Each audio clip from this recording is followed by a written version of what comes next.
want to present an example of what a typical family of four may be facing with this change from a semi-monthly to a bi-weekly pay.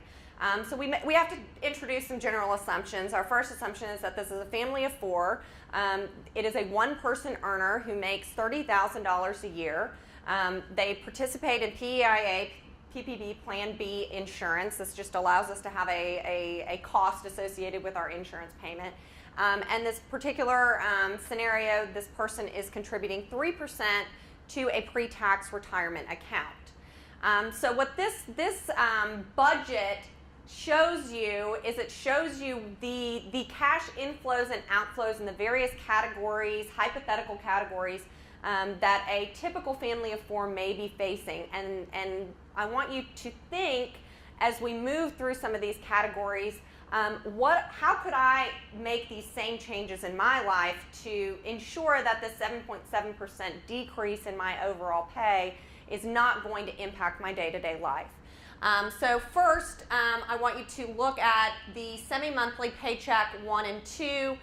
You'll see that your total expenses in the first pay period provide you with a surplus of $11, and during the second pay we have a surplus of $26.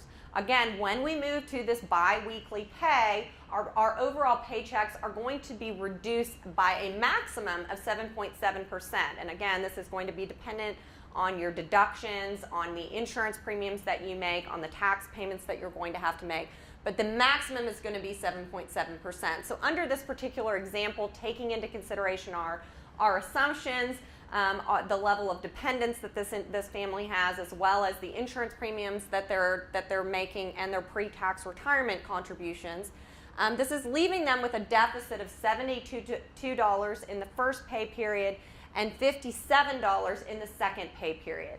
So again, going back to our fixed versus our variable expenses, what are some of the mechanisms that we can, or the actions that we can take to come up with an additional $72 in the first pay period and an additional $57 in the second pay period. So again, it all comes back to discretionary spending. It comes back to those budgeting categories that we have control over, things like clothing, things like food, things like entertainment expenses. These are areas that we can have a direct and immediate impact on our overall discretionary spending. Furthermore, by reallocating funds from those months where we have this third paycheck, it will allow us to cover those cash shortages where we used to have surplus.